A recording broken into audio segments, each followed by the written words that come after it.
टुकड़े हो गए। साधु ने कुछ नहीं कहा और दूसरे पात्र में अमर को पानी दिया। इस बार अमर ने पानी पी लिया। तब उसे कोई भी परछाई नजर नहीं आई। मुझे बहुत प्यास लगी थी। आपका बहुत बहुत धन्यवाद साधु बाबा। साधु ने अपने चेहरे पर मुस्कुराहट लाते हुए कहा, नहीं बेटा, पानी पिलाने के लिए धन्यवाद कैसा?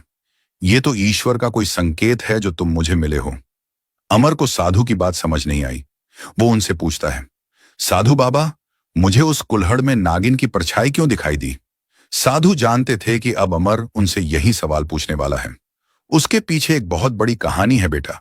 साधु ने अमर को बताया, तुम्हें जो कुल्हड़ में दिखाई दी, असल में वो वही है जिसे ढूंढने तुम यहां आए हो। उसी ने वो अंडा दिया था जिसके अंदर से तुम्हारा जन्म हुआ है। ये सुनकर अमर को ऐसा लगा कि उसके आसपास सब घूम रहा है और वो अभी चक्कर खाकर नीचे गिर जाएगा। साधु ने उसे सहारा दिया और कहा, नहीं बेटा, अभी नीचे गिरने का समय नहीं है। अभी तो तुम्हें और बहुत से ऐसे रहस्य जानने हैं जिससे तुम अनजान हो। अमर अब ध्यान से साधु की बात सुनने लगा। साधु ने बताया, तुम्हारी मां एक नागिन ही है, पर किसी इंसान को नागिन कैसे जन्म दे सकती है? अमर ने फिर पूछा। साधु अब कुटिया से बाहर देखते हुए गहरी आवाज में बोले, इस दुनिया में कई ऐसी चीजें होती हैं बेटा, जिनके बारे में हमारा दिमाग सोच भी नहीं सकता। विज्ञान के पास भी उनके कोई उत्तर नहीं होते। आप मुझे सब खुलकर बताइए साधु बाबा, मुझे कुछ भी समझ नहीं आ रहा है, अमर ने कहा। साधु ने अब कहानी बतानी शुरू की। वो एक इच्छाधारी नागिन थी। एक दिन वो जंगल में घूम रही थी। तब एक पेड़ के नीचे ध्यान करते हुए एक साधु उसे दिखाई दिया। कई तपस्या और ध्यान साधना से उस साधु के शरीर और चेहरे पर इतना तेज आ गया था कि कोई भी उसे देखकर उस पर मोहित हो जाए। साधु उम्र में भी जवान था। उसे देखकर नागिन भी मोहित हो गई। उसने अपनी शक्ति से एक सुंदर लड़की का रूप लिया और वो साधु के पास आई। साधु का ध्यान टूटने पर उसने साधु से कहा कि मैं आपकी सेवा करना चाहती हूं। साधु ने ठीक है कहा। अब वो लड़की रोज साधु की सेवा करती, उसके लिए जल और फल का इंतजाम करती, उसके आश्रम की सफाई करती, उसके पैर दबाती। ऐसे ही उसने लगातार 3 महीनों तक साधु की सेवा की। एक दिन साधु ने कहा, मैं तुम्हारी इस सेवा से बहुत प्रसन्न हुआ हूं। मांगो, तुम्हें क्या चाहिए? लड़की ने कहा, मैं जो मांगूंगी वो आप मुझे देंगे, ऐसा वचन दीजिए। साधु ने कहा, ठीक है। लड़की ने बताया, मैं आपसे प्रेम करती हूं और आपसे शादी करना चाहती हूं। आपने मुझे वचन दिया है कि मैं जो मांगूंगी आप मुझे देंगे। अब साधु को अपने वचन का मान रखते हुए लड़की की बात माननी पड़ी और दोनों की शादी हो गई। अब दोनों साथ रहने लगे। कुछ महीने बीत गए। एक बार साधु कुछ समय के लिए अपने आश्रम से दूर ध्यान करने के लिए गए थे। उन्होंने कहा था कि उन्हें लौटने में समय लगेगा। इधर लड़की को अपने नागिन रूप की बहुत याद आ रही थी। उसने सोचा कि पति को वापस आने में देर है, इसलिए वो अपने असली रूप में आ गई और पेड़ पर रेंगने लगी। तभी साधु आ गए। उन्होंने एक नागिन को देखा और एक लाठी लेकर आए। साधु नागिन को लाठी से उठाकर दूर करना चाहते थे, लेकिन उसे लगा कि वो उसे मारने वाले हैं, इसलिए वो कहने लगी, मत मारिए, मैं आपकी पत्नी हूं। वो अचानक फिर लड़की के रूप में आ गई। अपनी पत्नी का ये रूप देखकर साधु समझ गए कि ये एक इच्छाधारी नागिन है जिसने लड़की का रूप लेकर उन्हें फंसाया है।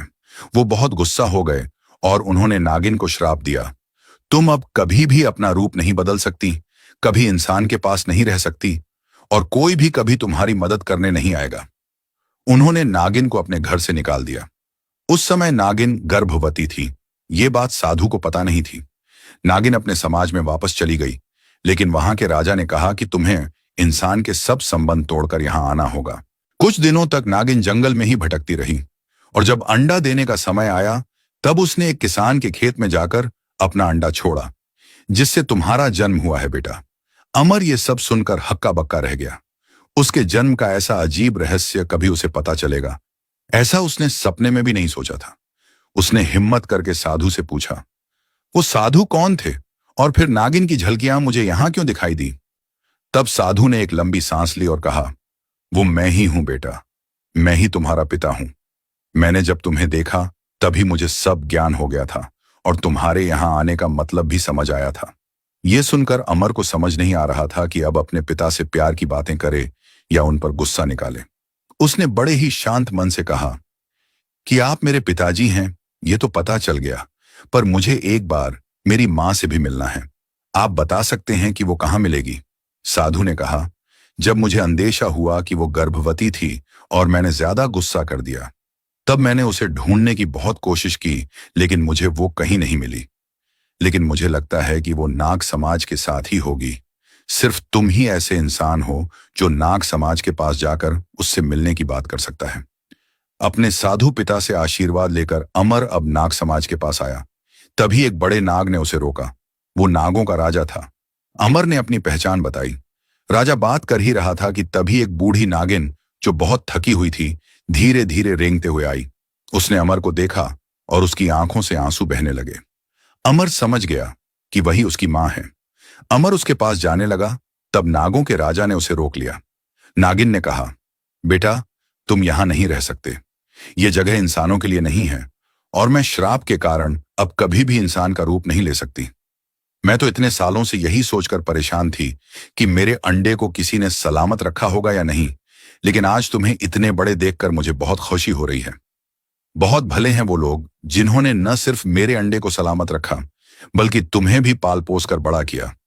उन्हें तो यह भी पता नहीं था कि तुम्हारा जन्म ऐसे अजीब तरह से क्यों हुआ है। मैं तो तुम्हारी जन्म देने वाली मां हूं बेटा, लेकिन जिस मां ने तुम्हें अपने ममता के आंचल की पनाह दी, तुम्हारे प्यार और साथ की वही हकदार है, इसलिए तुम्हें उसके पास ही जाना चाहिए। अमर की आंखों से भी अब आंसू बहने लगे। उसे नागिन की बात सही भी लग रही थी। उसने नागिन से वचन लिया कि कभी कभी वो जंगल में उसे मिलने आएगा, तब वो बिना किसी रोक के उसे मिलेगी। नागिन ने भी अपने बेटे की ये बात सुन ली और आंसू भरी आंखों से उसे विदा किया। अमर अरविंद और आशा के पास आ गया और उन्हें सब सच सच बता दिया। अपना बेटा लौट आया है, ये देखकर दोनों भी बहुत खुश हो गए।